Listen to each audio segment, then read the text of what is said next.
Good morning, good evening, good afternoon. We had a really good podcast recording yesterday, Sunday? Yes, yesterday afternoon. And I'm looking forward to sharing that with all of you very soon. Obviously on the 1st of May. Gotta wait just a few more days to the 1st of May. And on the 1st of May, we are going to present to you the latest podcast episode, and I hope you all like it.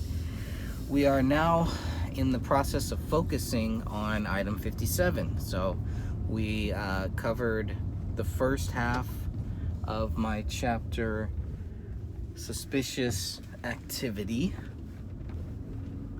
in my book, The Gray Stage by Greg Fernandez Jr. So we covered that. Had a really good group with us too. Dan was there, Stephen was there, Catherine was there, Sophia was there, and also William was there too. So it was a really good roundtable. Could not keep it under 60 minutes. Got really close, thanks to Catherine, who tried to keep us on track and did her best to do that. So I definitely appreciate that as well. But so there's still a lot more to cover with this chapter. Obviously, we skipped item 53 from my book because we had already talked about that last month. So this month we go through the 911 call that happened on January 19th, 2 days after the bodies were found, where a neighbor, a couple houses down from the Crowleys, according to the incident report, the neighbor had called about a suspicious person in the Crowley house, or at the Crowley residence. Wasn't sure if they actually made it into the house, wasn't sure if they were the ones that left the flowers on the front doorstep.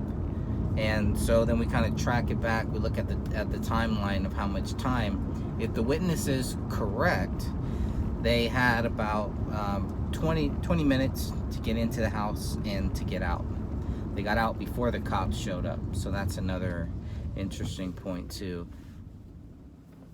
And it's not clear how many people exactly, and I think we just barely touched the surface on how they tied it to Chris Klein. They were able to find Chris Klein had the same car, a GMC Blazer with camouflage on it, and that's how they were able to find it.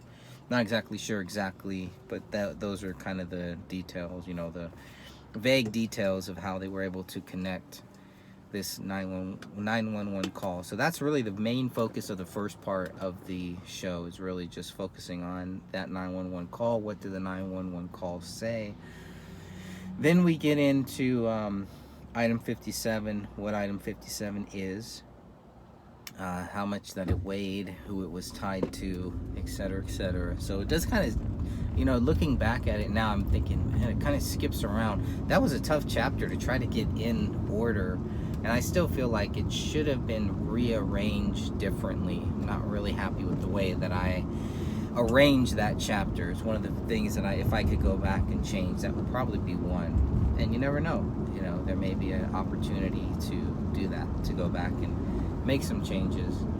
So thinking about that, and then thinking about a part 2. So do I just do a extended version, kind of rearrange things?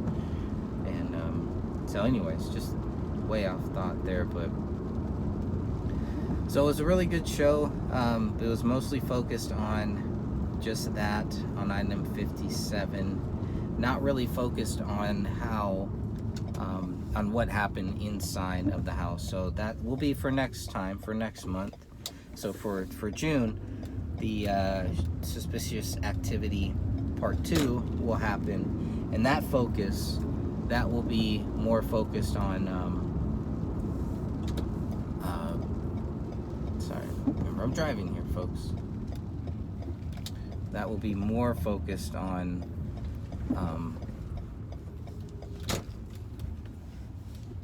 the people that are in the house. So that's part 2. So part 1 is just what happened, how the police went into the house, what they saw, what they found, type of thing. and then that's where it basically ends. And then we're gonna go through what Mason Hendricks has said about them being inside of the house, how sometimes the stories, you know, seem different. You have Chris Klein, who says that he was in the house with David's dad, David's brother, and David's dad says that he was not in the house with Klein. How did Klein get access into the house? What were they doing there? What were they looking for? Why are they the first ones to notice the bullet hole in the living room ceiling? As we'll talk about more in part 2, it's not just that. That's a huge thing. But another big thing is that we're talking about the bullet hole. No one really knows about the bullet yet, and what that bullet ties to, or who it ties to, or anything like that yet at this point.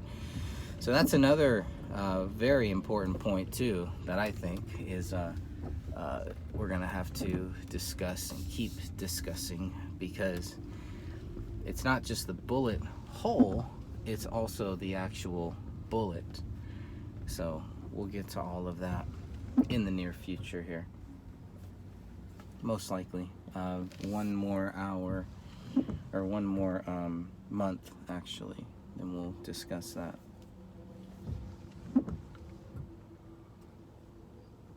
So that'll be a fun show. That'll be an interesting show there. But